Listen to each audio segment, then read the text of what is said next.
Well, hello and welcome to Insight with Political Tours and Beyond the Headlines. He is possibly the most controversial of populist leaders that the world has seen in recent times.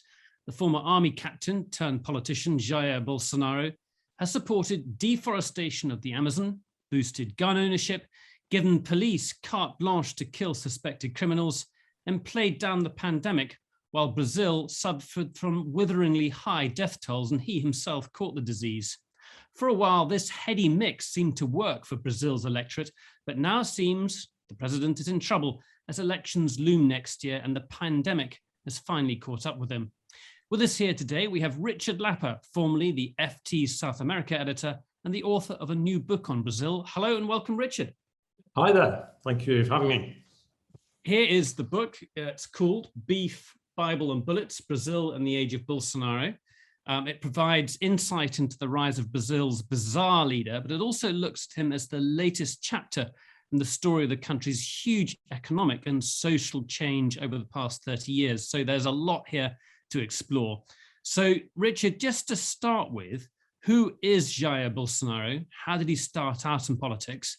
And am I right in saying that for a long time, he really was considered a maverick and certainly not a potential presidential contender? Yeah, I mean, for most of his political career, Jair Bolsonaro has been swimming against the tide of history, really. He is a man of humble origins, born in 1955 in a rural area of Sao Paulo state. His father was a dentist, but a dentist who had no professional qualifications. One of those guys who used to tour the country extracting teeth and doing, really rough fillings and things and false teeth. I mean, he was a kid who used to spend a lot of time in the bush, helping the family, collecting pineapples, fishing, things like that, outdoorsy type. In 1970, there was a guerrilla Boko in the forest by his town of El Dorado. The army came in, and this is in May 1970. I describe this in one of the chapters in the book. And Bolsonaro made friends with the army. He got to know the soldiers who were based in his town, who were gunning for this very small but elusive guerrilla band. And from that point, he got the ambition to become a soldier. He went to military school. He graduated to a military academy, a kind of officer school in Rio de Janeiro state, place called Resende. He became quite a good soldier. He became a captain, but he also clashed with his superiors in a number of things. And one of the main things for Bolsonaro was he wasn't being paid enough as a soldier. In the early 80s, he got married. He had his three children, his three oldest children, I should say. And he became obsessed about making extra money. And that brought him into conflict with senior officers. And eventually he started to act really as a kind of trade unionist for fellow soldiers, and eventually he was cashiered, and he was involved in a number of rather shady, controversial incidents in which he threatened in which he brought his arguments to public attention. He did a big interview for Veja magazine, which was really pissed his superiors off. And he was thrown out of the army in 1988 as a kind of black sheep.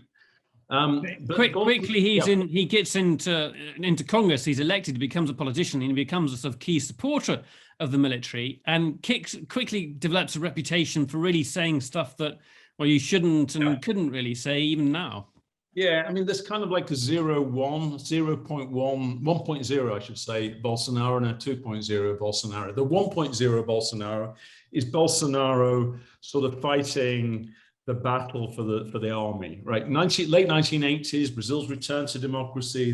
The army have been discredited for the way they've run the country in the late 60s and 70s and early 80s. Bolsonaro is their voice of support in Congress. He represents their interest at every end and turn. He's the guy they go to, and he fights the interest of the sort of the rank and file soldier. And he argues vociferously in favor of repression, and he says it wasn't all bad what we did. We were actually, in fact, none of it was bad. It was all pretty good, actually. They should have killed more people. And he says unsayable things. The military didn't work out because we didn't go hard enough. It was the left who destroyed things. Torture's a good thing, something he advocated. The police should have the right to torture people, then they get better results. And then when he made this statement about a woman, I mean, it's a horrendous thing to say, but a woman not pretty enough to rape. I mean, that's absolutely right. I mean, I guess from 2000s, as sort of liberal politics around issues like sexuality, gender, and race become much more popular in Brazil, as democracy becomes embedded. Bolsonaro changes the range of his opposition towards this and becomes seen as being tremendously homophobic. He's not that he has these ideas, it's that he's prepared to shock opinion by saying things like you've just said, or like saying he'd rather his sons were dead rather than gay, or whatever, or sort of gratuitous insults to Black and indigenous people. And he becomes well known for this during the 2000s. So this is Bolsonaro as the sort of arch advocate of anti-political correctness. In this sense, he is quite similar to Trump. And well, I mean, we'll come on to that in a moment, because I think the parallel with Trump is a very, very close one, and it's that revolution in social media that comes in the teens, if you like. The late in the second decade of the 21st century, that really gives him that platform, the same way I guess that Trump was getting huge media as well on Twitter. But let's hold that back for a second, because that really comes into play in 2018 in the election campaign. He's already got that sort of platform to sort of jump from. His sons are very closely involved. But I want to come back in a moment in order to understand how Brazil changed, because he is a symptom in a way, or a reaction to what happened to Brazil over the past 2 decades. And we sort of need to go back. And this is what your book does. It takes us back through the huge economic and social transformation that Brazil has undergone in the past 2 to 3 decades. So what I would like to do is do what you've done in the book, is what kind of place was Brazil, let's say in the late 80s, early 90s? What were the problems that it dealt with? And this is before this huge commodities boom comes in, which delivers an enormous amount of wealth to Brazil. But just give us an idea of what were the problems that Brazil had to contend with then? Yeah, I mean, I suppose the fundamental thing about Brazil when I first went there in 1987 was that it was a country that was well known for hyperinflation, for at least very high levels of inflation. So Brazil, in the 1980s, and Latin America as a whole, but Brazil specifically, was living with very, very high rates of inflation. And that made it difficult for businesses to plan, basically. So it was a kind of seat of the pants society. The 80s were a decade of very low commodity prices for the most part. It's a bit uneven, but very low for the most part. And that really hit Brazil. It ran out of reserves. It teetered on the edge of bankruptcy several times. And the government was spendthrift and really, tried all sorts of ingenious solutions to try to tame inflation without success. And, we had, by 1992, inflation of several thousand%. I mean, my wife, Fatima, who was a teacher in Bahia State at that time, a secondary school teacher, she showed me her labor card, and it had not only the salary changing every month, the Labour card is kind of like a social security card, perhaps in the States or Britain, and it had the salary not only changing every month, but the currency changing every 6 months, right? Yeah. So she's being paid in a cruzeiro, and then a cruzado, and then a novo cruzeiro, and then and it was like, it's kind of bizarre, and the amounts are changing. So you imagine, people. Supermarkets were changing their prices 2, 3, 4 times a day at times, at the worst points of hyperinflation. So this, Brazil became known as a kind of country where, the great technologists, the great kind of inventors were planning system. How can we get a better system to live with hyperinflation? So accounting became incredibly sophisticated. But it's all very unproductive because there's huge amounts of frictional cost in all that. And so in 1994, after several failed economic plans, the government of Itamar Franco, developed a plan which, in fact, Fernando Henrique Cardoso put into effect. It's called the Real Plan. And it was basically an economic stabilization plan that worked. And its first kind of tool, if you like, was to tie the Brazilian currency, a new Brazilian currency called the real, to the dollar at first. That didn't avoid crisis entirely, but it did stabilize things quite significantly. It was combined in a period of quite plentiful capital inflows, because remember, the 90s, we've got this huge liberalization going on. There's a lot of capital coming into the country.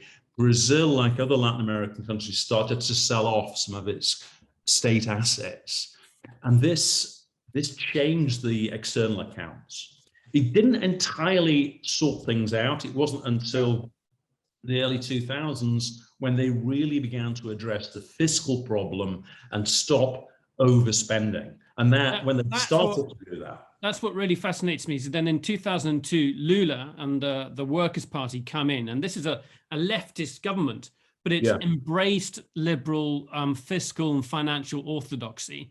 And that's the fascinating things. And that's happening at the same time as China expanding. And then, Brazil has got tons of commodities, iron ore, the rest of it. And you've got sort of two things completely within Brazil's favor. And the amazing thing is there's a left to center government overseeing this. And what's the social and economic, what's the impact on ordinary people's lives? What's the impact on the country overall of that at that time? I think the impact in the 2000s is phenomenal. This economic stability, taming inflation, which has been achieved since 1994 by and large, but then producing, after the economic crisis at the end of the 90s, fiscal reform that Cardoso first introduced and stop state governments going completely mad on spending and so on and so forth. The impact on people's lives, Nick, is incredible, because for the first time in 2004, the government starts to develop it's something called, it's kind of like offering people credit against their wages. It's called crédito consignado in Portuguese. And it allows people to leverage up their incomes to start being able to access consumer goods.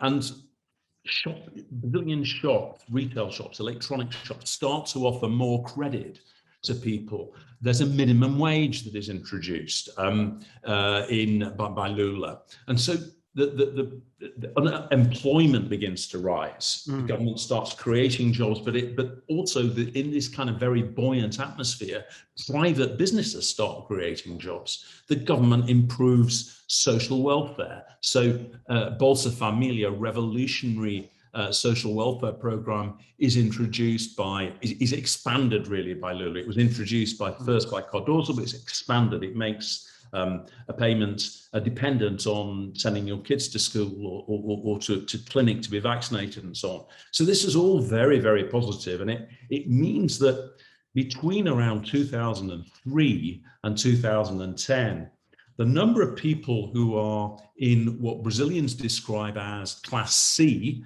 which is a kind of, sometimes journalists talk about it as a middle class, but it's not really a middle class in the way that you or I or most, I guess, of our listeners would understand it. It's more of a kind of a consumer working class. I think of it as a kind of what happened in Britain or in Western Europe during the 50s and 1960s, yeah. when people got access to hire purchase. I was growing up in a northern city in a working class family at that stage, and I remember us getting a fridge and a television. And I mean, I love it. There's you talk about family getting cars. There's a system whereby you can put down regular payments towards flights. People are beginning to fly around the country and even go on holidays abroad. And there's a moment in one of your chapters where a guy goes to see a musical, and I think whether it's in Rio or Sao Paulo, and he just can't believe it. And he comes out of the theater with this massive, great big smile on his face. Yeah. And it's just this experience he could never have believed of. And I thought that was really, poignant, really sort of symbolic of those changes. What I'm trying to do is sort of get to the eve of Bolsonaro, and I think that I'd love to talk to her about her more, but maybe we don't have that this time. Lula hands over to Rousseff. Rousseff comes from the left of the party. She's schooled in revolutionary communism. We think she might have had weapons training in Algeria or Angola. And the baton is passed to her, and she, for a while, she's got this liberal orthodoxy, but it begins to go wrong. Now, I don't want to go into that too much, but that's essentially what happened. There are also some downsides to that huge economic growth at the same time. The favelas growing, and also, so basically, along with that, crime that has existed for a long time really expands at the same time. So can we just talk a bit about the sort of the perhaps the more unfair sides of this new economy, this new growth? I think there's 2 or 3 things that start to go wrong, and when Dilma comes in. I mean, I think Dilma comes in 2010. The fundamental problem about Dilma is she's not really a politician. She's a kind of politically appointed civil servant. I mean, she was a very almost a cadre. She's a cadre. But also, I think it's she had been a revolutionary communist in her youth. She'd been in prison. She'd been tortured. She's an incredibly serious person. She's very hardworking. She's completely the opposite of Lula. Lula's a kind of jovial kind of trade unionist. He doesn't read, but he talks a lot to people. Dilma's a reader. She kind of dominates her brief. She's completely on top of things. She by the 1980s and 90s, she'd become a social democrat. She'd left revolutionary politics. So she had become quite an important person in the state government in Rio Grande do Sul. She was invited to Brasilia by Lula in 2002 to be his energy minister. She did quite a good job there. She was then his chief of staff. She was kind of like, she was his opposite. He really was his opposite. But as China begins to slow down, and the sort of the taps of money that have been coming in, to go off, inflation's beginning to pick up, and the reaction of the government is to chuck more money at it. Yeah, I mean, they tried to keep. I mean, Brazil had grown so quickly in 2010, and expectations were very, very high. And I think that the government allowed itself to become a prisoner of those expectations. Brazil grew at 7% in 2010, which by Brazilian standards is incredibly high. This is a country that rarely grows more than 2 or 3%, basically. And so by when it starts to all go wrong, Dilma got worried, and she started with her economy minister. They started throwing money at things. They started trying to offer tax relief. They started playing fast and loose, I suppose, with fiscal balance. The key thing was to keep employment high, and they weren't able to do it. And they started to disillusion the private sector, who just became, what the hell is going on? People by 2012, 13, the business classes were saying, well, look, we don't know where we are here, because 1 minute the rule's this thing, then it's the next, and and there were kind of some of the inflation was beginning to rise a bit as well, not very much, but people beginning to get agitated about that. China, as you say, there's all these kind of hiccups internationally, not just China, but the whole European debt crisis and stuff. Lots of ripples around the place. And, so I think it just became much more fragile. And she was determined to keep it going. She thought we just need to change the model a bit, be a bit more interventionist to keep it going. That Richard, there's so much to talk about, and the problem is that by the time the election campaign of 2018 comes in, there's big corruption scandals. Dilma Rousseff is impeached. Lula is sentenced to 9 years imprisonment, essentially coming from the same sort of network of cases surrounding corruption in government.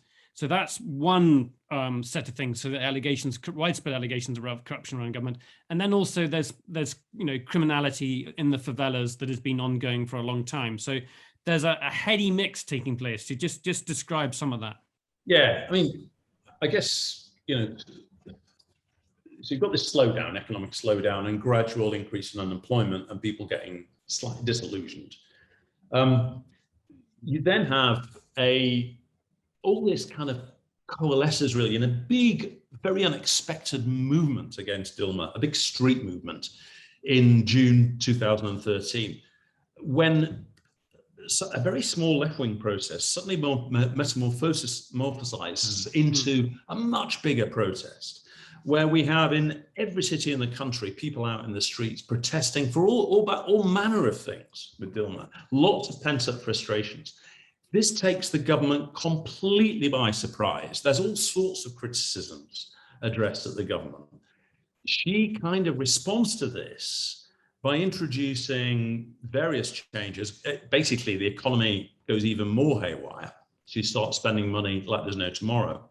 But she also, very crucially, introduces a criminal justice bill, again, to clamp down on corruption, which opens the gateway really to this big Lava Jato investigation. And this is really transformative for Brazil, because what happens is basically the legal changes that Dilma introduces in September 2013 allow judges much more leeway to go after people they suspect of money laundering and corruption. And it empowers an investigation by a team of judges in the city of Curitiba, and they discover completely by accident a huge corruption scandal involving Petrobras and the payment of bribes to political parties, including the PT, not exclusively the PT, because it also includes other parties in the government alliance. And this is just extraordinary, because for the first time in Brazil's history, rich people go to prison, because they not only get, and the way this corruption scandal works involves privately owned construction companies who make these payments. They get these contracts from Petrobras, from a state company, and they make the payments, the bribe payments, to the politicians. And this network is completely exploded by the work of a man called Sergio Moro and his team of prosecutors. And it is just explosive. It kind of turbocharges the whole thing against Dilma. It becomes identified with it. And it really begins to discredit mainstream politicians, including those from the PT. Okay, so at the same time, social media has taken off, and Bolsonaro has this platform and is becoming a more recognized political figure. How did he, at that point, why wasn't a sort of more centre-right party or another right-wing party able to come up with another candidate? How did he emerge as the principal candidate? So when you had the election, it was just him versus Haddad as the sort of two main candidates for the presidency. Yeah, just sort of short circuit I mean, maybe you asked me a question before also about violence, and it's probably worth throwing that into the mix at this point, because violence had actually been coming down. I mean, Brazil's a very violent place, a lot of gang war, mainly because of gangs based in poor suburbs of Brazilian cities called favelas. They basically run them, and there's a lot of war between them, a lot of violence between them, and a lot of violence with the police, and that accounts for a large percentage of the deaths in Brazil. Death rates have been coming down, policing have been becoming more effective, But in the 2010s, there was a big, completely, in a sense, unrelated to the broader political picture, there was a big war broke out for the control of new drugs routes between two of the largest criminal organized crime groups in Brazil, the First Command of the capital from Sao Paulo and Red Command from Rio de Janeiro. We're talking here about militias of considerable strength. You know, these are organizations that have thousands of people and control millions of dollars. We're not talking about two-bit crime groups here. These are very, very substantial organizations with national networks. And what happened in the 2010s is that the First Command of the capital, known by its acronym PCC, went for national control. They said, we're going to control a lot. And they took on a lot of local groups who were allied with the Red Command, and that led to a phenomenal increase in deaths in northeastern states and in the north of Brazil, in the Amazon, where a lot of the new traffic was concentrated. It's a difficult and long and complex story, but what happened was that by 2016, in the midst of all this kind of upheaval about the economy, about employment, about corruption, you then have a lot of violence. And crucially at this point, the media start to sort of get upset. A lot of these images are very, the media is very competitive in Brazil, and they start to, crime becomes a big story, and there's a lot of attention given to it. And perhaps the perception of how dangerous things will becomes, outpaces the realities. And people, you highlighted a case, I mean, this may have preceded the peak of the violence, where one show, the presenter of one show was implicated in the killings that he covered. Yeah. It's incredible, horrendous. It's incredible. Yeah, I mean, it's just, it becomes, we're talking about enormously high rates of killing. Brazil's one of the most violent places in the world, but probably some of its, alongside, mainly, it has to be said, other Latin American countries, outside war zones like Syria, but, alongside places like El Salvador, Honduras. But it is there are phenomenally high rates of and this is essentially the cocaine trade, essentially. And some other drugs, but cocaine's the big one. And, it's both for the domestic market. Brazil provides a domestic market for cocaine consumption, but it also is obviously on export routes, mainly to Europe and Africa, actually. Yeah. And your book makes the point, and there's research that backs this up, that those people who are affected by violence want violent solutions. Yes. And Bolsonaro appeals to them because of that. Yeah. And so the shift away from the Workers' Party happens in areas that they had huge support beforehand, where they'd seen their sort of growth of this middle class you'd spoken about, and they themselves feel threatened by this. And then Bolsonaro has this message: I can solve everything for you. I think that liberalism. So it's an environment in which liberalism becomes discredited. Both democratic parties become discredited because of corruption. Liberal, sensible, pragmatic law enforcement becomes discredited because of the rise in violence, and the search for the appeal of authoritarianism. I remember talking to a guy from a Brazilian NGO that looks at law and order issues, and he told me they'd published. They'd done some research looking at authoritarian attitudes based on some work by Theodor Adorno, the big, famous German sociologist, and they discovered that Brazilians had a very high propensity for authoritarian solutions, and they were so worried. This was about a year before the 2018 election, maybe a year and a half. They were so worried about the results of it because they thought this opens the door for Bolsonaro, because it was exactly what he wanted, what he was kind of embodied in a way. Was so much in the, and there is a kind, I think, beneath the surface, and I think this is another thing, there is a kind of very conservative strand to thinking in Brazil. Brazil, especially outside the big cities, liberalism is not as powerful as perhaps we think it is. Your idea of Brazil, most people think about Brazil, they think about a carnival, they think about football, they think about a kind of loose and slightly libidinous place. But I think, the reality is it's much more buttoned up. And we haven't even spoke about the growth of the evangelical movement, yes. which is absolutely amazing. But let's I want to start getting questions in from people. If we can have people put questions in the Q&A box below.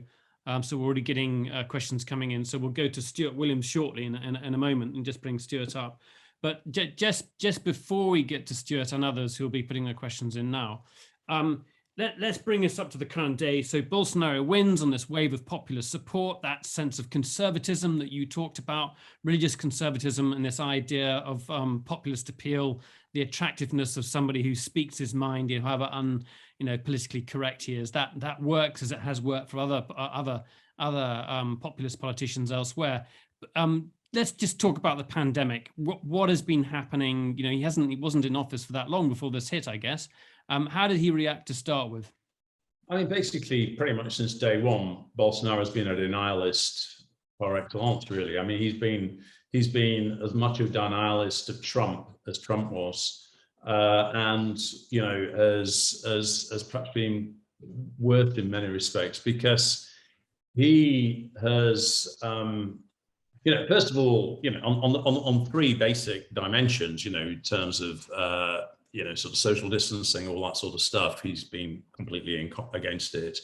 In terms of vaccination, Brazil was slow and incredibly badly prepared.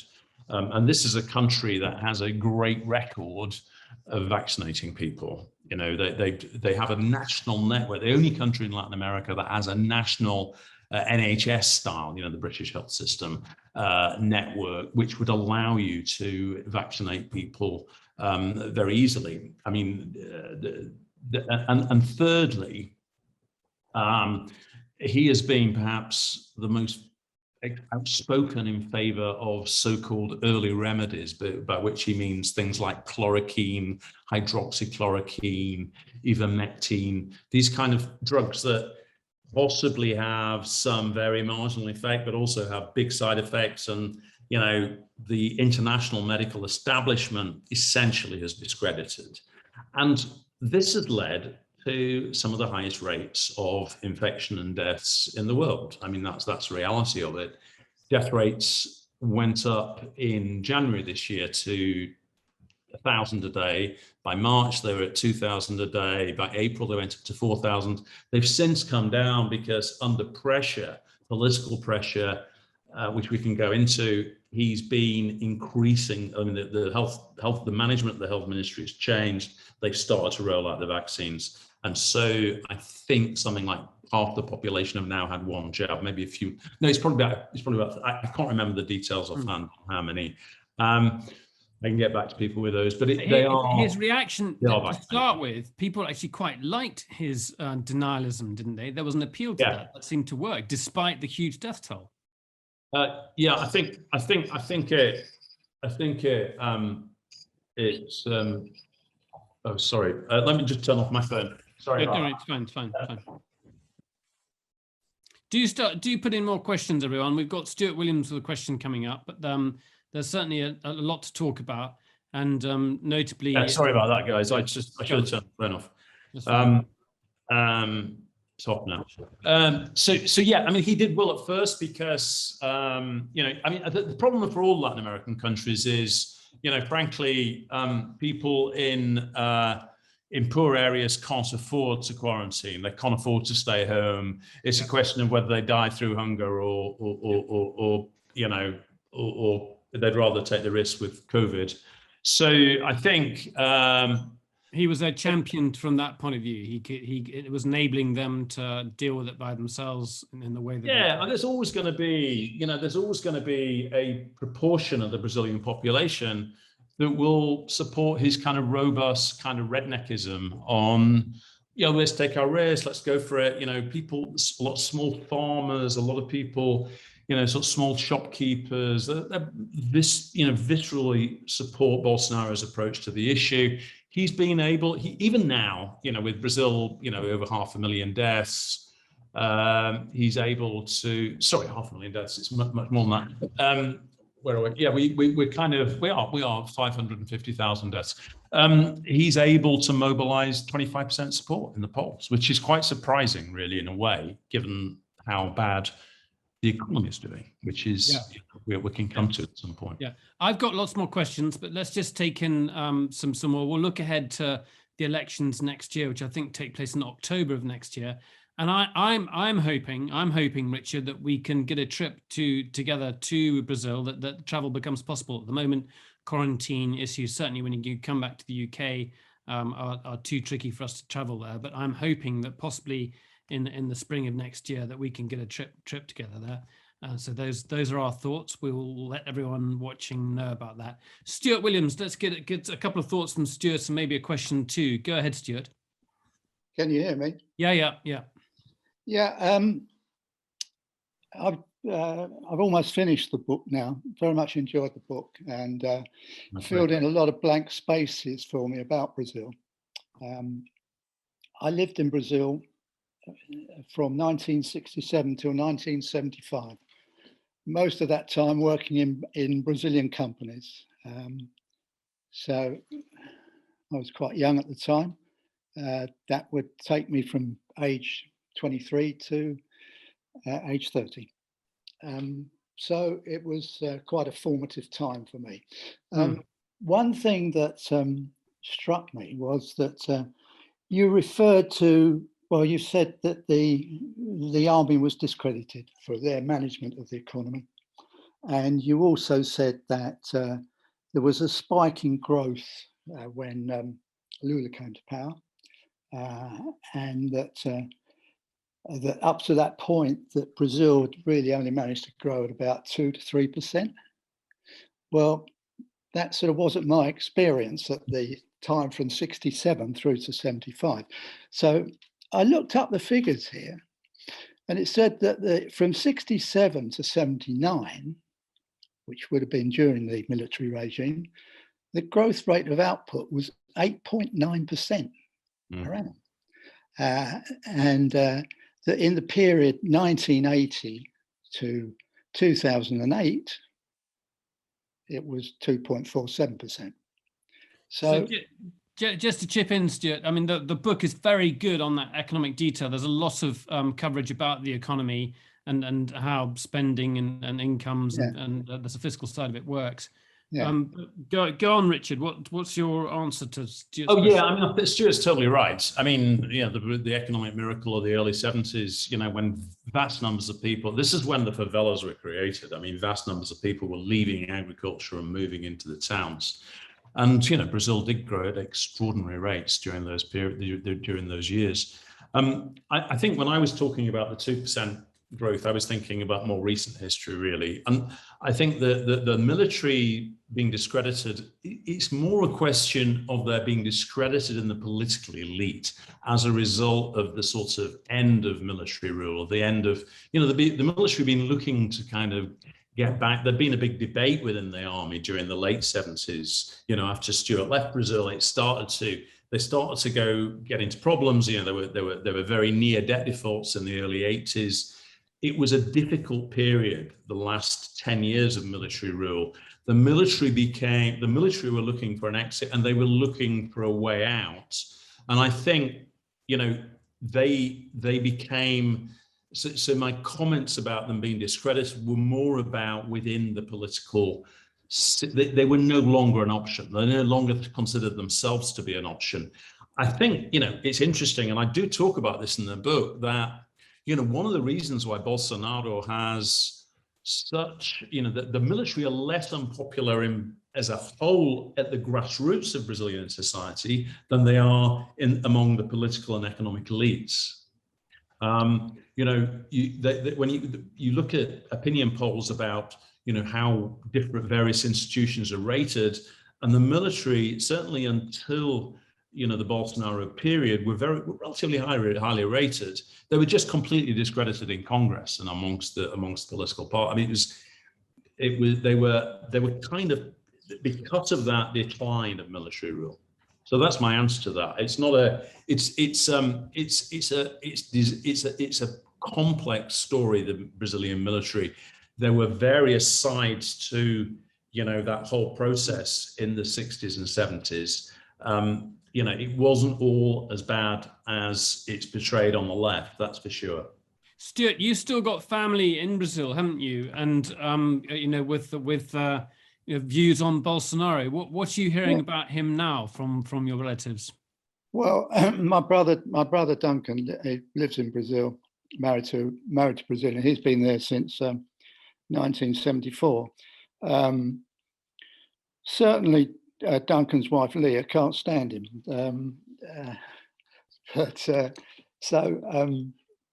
I'm sort of there's a sort of embargo on me discussing anything about the 1970s in Brazil with her. I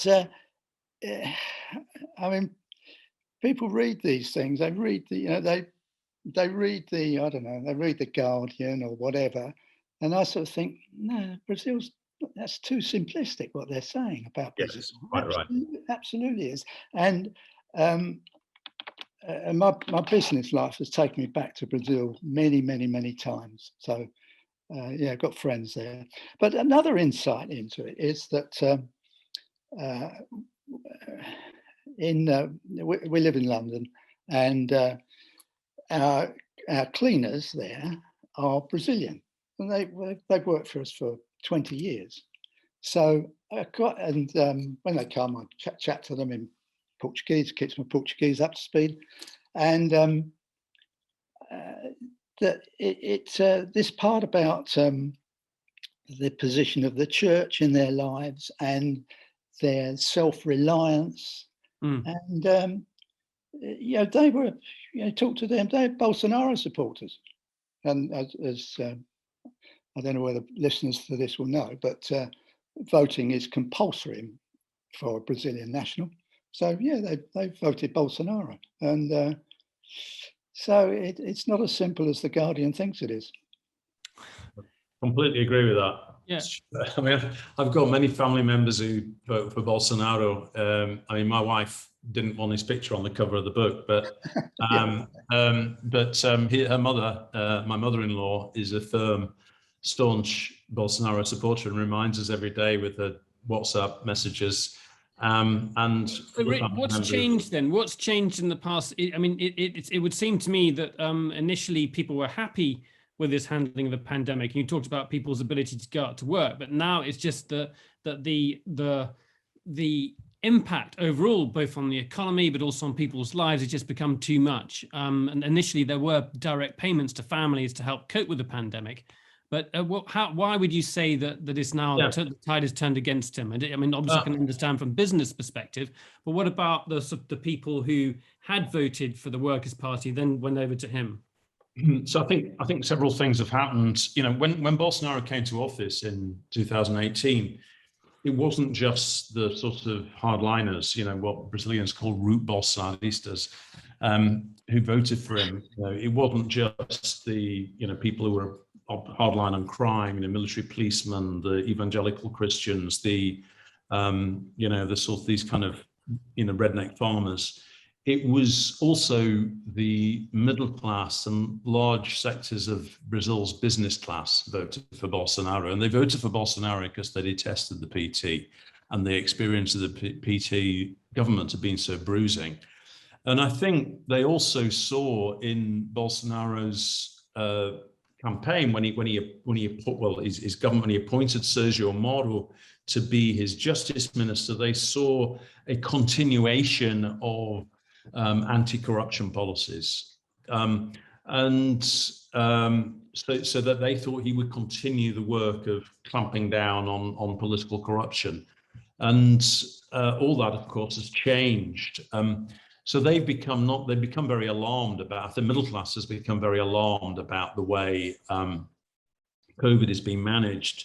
I think, so for the better off, because they seeing it's not just state hospitals that are full, it's also the private hospitals. So they're faced with a risk of, we might get it and we might die from it. So it's kind of a direct threat to them. And also, I think for businesses, a lot of businesses feel they just can't, that it needs to be planned better, and there's not a strategy to deal with it.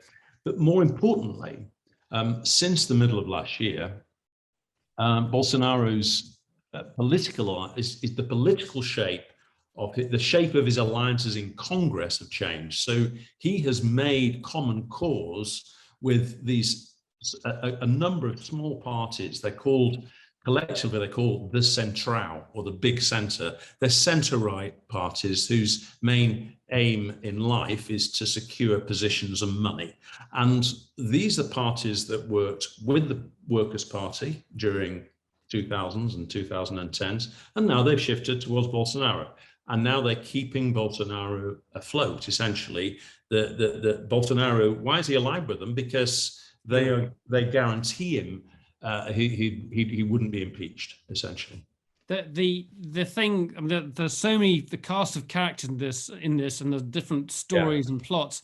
I mean, there is a Netflix series made out of the corruption scandal over is it Lava Jato? I don't know how to pronounce it. Lava Jato, connected to that. But I mean, there are a huge number of stories and plots that you could go into that are worthy of films. But Lula is coming back, and the next election is going to be, just as the last election was about getting rid of the PT, the next election, most critics and pundits are saying, is about getting rid of Bolsonaro, and it looks like Lula's coming back. Just talk about that. How's that come about? I mean, he was sentenced to jail for 9 years. This is a very bizarre twist in the story, really. So if you go back to Lava Jato, between 2014, I would characterize Lava Jato as having two big phases. One was when they were simply focused on the general corruption and going after the sort of middlemen in that corruption, big construction companies and the guys at Petrobras. They began to think in 2016 that Lula was at the center of a kind of mafioso network. And they were never able to establish solid legal cases, really. And Lula was imprisoned in 2017-18 on a very, very tendentious case involving the purchase of a seaside apartment. And it was really not a very strong case. And I think the prosecutors made a huge error in making it so much about Lula. Now, it's not to say that Lula wasn't participating, but the problem is that much of this corruption had been going on before the PT. In many ways, it was the scale of the boom in the 2000s that magnified the scale of corruption. And the PT had, the PT have not, in my view, sort of, cleaned up their record. But what's happened in the last, this year is that Lula has been, charges of Lula, he's been released from prison, and charges against him have been, reversed. And so he's been, because he can contest the election, and the fact of the matter remains that Lula is a very popular politician.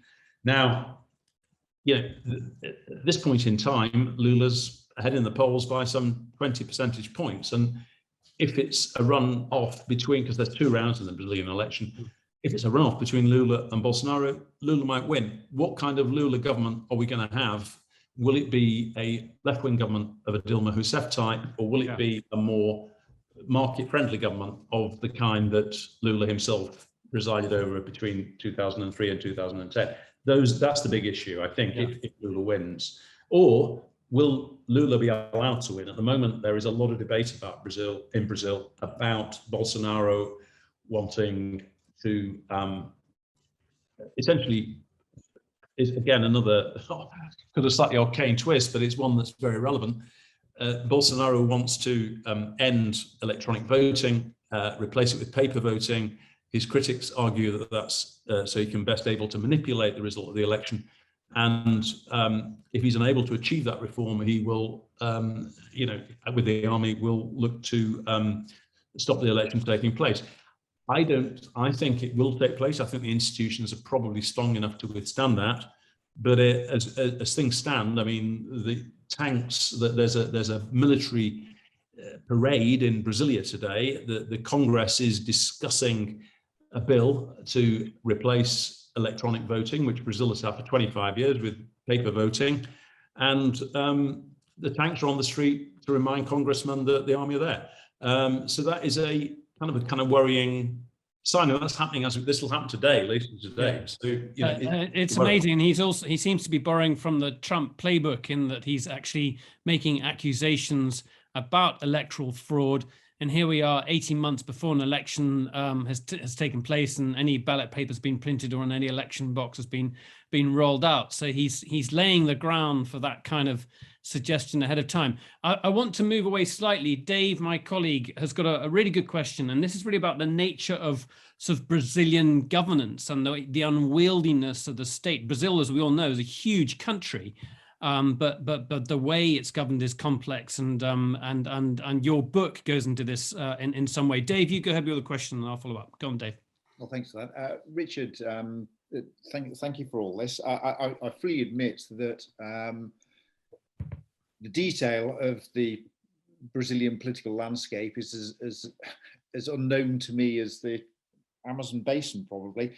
But I'm just wondering about if it's possible to provide a bit of context, because I look at Brazil and see an enormous and unwieldy country. My own personal instinct would be that in a state as large and problematic as Brazil, a right-leaning, non-interventionist government might be more manageable than a left-leaning state, a government that leans towards big state. But is it possible to just sketch some of the problems that a government of any colour in Brazil is going to face? Richard, I thought it was a really good question, because your book also talks about spending and where that money goes. And I was really struck by pensions and sort of social welfare, as we talk about, and how that actually goes to some of the wealthiest people in society, not the people that need it.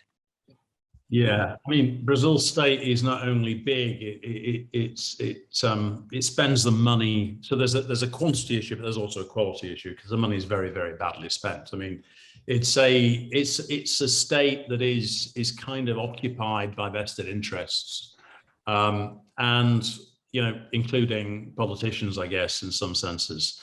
And I think it's a very valid question. Is it? I mean, you have to say that Brazilian states, in other words, the 27 states, have a lot of power. So even now, there are states that the PT run in Brazil that are quite significant places, where things like the police are run by the local governor. So it's not, it's not as hegemonic perhaps, but it is a huge as some others as Western European states. But it's very, very big. For a developing country, the Brazilian state is extremely large, and the government has very little latitude to decide where spending goes, because 90% plus of spending is constitutionally mandated. So that means that, if the debate about the budget, which is really hardcore politics in most societies, in Brazil concerns a very tiny percentage of available monies, and that's a big problem, because it means that you don't have a great deal of maneuver. At the moment, it's particularly difficult because Bolsonaro, with this relationship with the new parties of the Central, a lot of money is going off to them, being siphoned off to them for their personal projects. So there's even less money available to spend. So it is a big issue. I mean, for a country the size of Brazil, it has a GDP of, and as undynamic as Brazil, it has a state to GDP ratio of over 40%. You look at other Latin American countries, and they're down in the 20s, apart from Argentina. The countries of Southeast Asia that manage to grow, did grow with stronger states, but they're much more dynamic. They're much more productive, and they don't spend their money anywhere like as badly as Brazil does. I think there's, Cardoso as president in the 90s tried to address this problem. He was very conscious of it. He's written very coherently and cogently about it, this issue of the the occupation of the state by vested interests. For example, there's it's not only the military who get enormous pensions in Brazil, but it's their daughters and the daughters of their daughters. I mean, it's kind of like a caste system.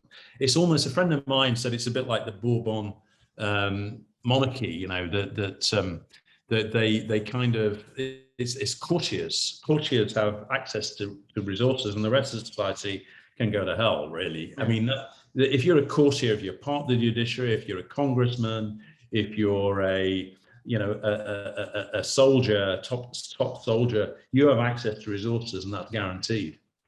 Paul Jackson's got a question which I'm going to ask on his behalf. We haven't really spoken about the environment, and it has played a big part in Brazilian politics, and perhaps not in the same way we might expect. And that's really because Bolsonaro's main backing has been those conservative farmers and similar groups who really want to exploit the resources in the Amazon and have the freedom to earn the money as they wish. How do you expect that to change as the next election crops up, and how is that issue being seen, particularly as we see huge forest fires taking place? There's always international focus on the Amazon. That's something that Bolsonaro has resented. I think the farming lobby is very interesting. I mean, the bigger and more sophisticated farming groups that are more internationally focused kind of know what side their bread is buttered, because they know that to retain access to markets, they need to be green. And that even includes China, right? I mean, it's beginning to include China, but they know if you're going to sell meat to Europe, or you're going to sell sugar or whatever, or and they have taken action. So there've been various pacts between the private sector and government since 2000 to reduce farming of soya in the Amazon, to reduce cattle raising in the Amazon. So there are, and a lot of the big Brazilian companies like JBS, big meat company, are trying to control their suppliers. The problem Brazil has is that this segment of business is a relatively small bit of the total. And when you go out into the Amazon, you come across people who are scratching a living from a couple of acres of farm. And frankly, they don't like very much the wing of the state that controls the environment, an organization that's a dependence of the environment ministry called IBAMA. They don't like it because they tend to they limit their ability to survive. And I guess you look at the Amazon and you look at the population movement into it over the course of the last 60, 70 years. And I think we're probably right in saying it's gone up from something like 2 million people to 30 million people. And obviously those people are, a lot of them are kind of scrapping a living. I mean, I talk to these people in the book. There's a guy I met in Roraima, spent a bit of time there, and he had been he'd been a logger, he'd been a impairer, an informal miner. He clashed with all these organizations, and he had, he massive Bolsonaro fan because Bolsonaro was empowering him. So I think, and this group of agribusiness, a lot of more formal agribusiness supports Bolsonaro, not because of the environment, but because Bolsonaro allows them to defend their property with guns, because a lot of these areas of Brazil are very, pretty kind of edgy, and farmers, you can't rely on the state, and farmers feel they need to defend themselves and their property. So there's problems like theft of machinery and fuel and so on and so forth. That base of support is going to be there, and that skepticism about climate change is going to be allied with it. So those two go hand in hand. I think that's right. And then on the other hand, you've got the pressure that Brazil faces internationally from, especially now that Biden has made climate change such a big priority of his administration. So when Trump was there, it was less of a problem for them, but now it is a problem. And I think that, the government's under a lot of pressure to clean up its act. But at the same time, Bolsonaro is thinking about his electoral base. So there's a two-way process here, and it's not at all clear to see how it's gonna work out. Yeah. Okay, Richard, we must wrap it up. There are a few questions that we might be able to take after our little break. We'll carry on the discussion just for a few minutes afterwards. But here's the book. If you don't know about Brazil or issues in South America, it's well worth it. It's a really informed view, and both looking at the sort of social side of things and the economic side of things. And it's not just about Bolsonaro. It is really about Brazil's recent political and economic history. It's really well worth reading. There it is. Thank you very much indeed, Richard. It's been a really good discussion. Thank you. Thank you.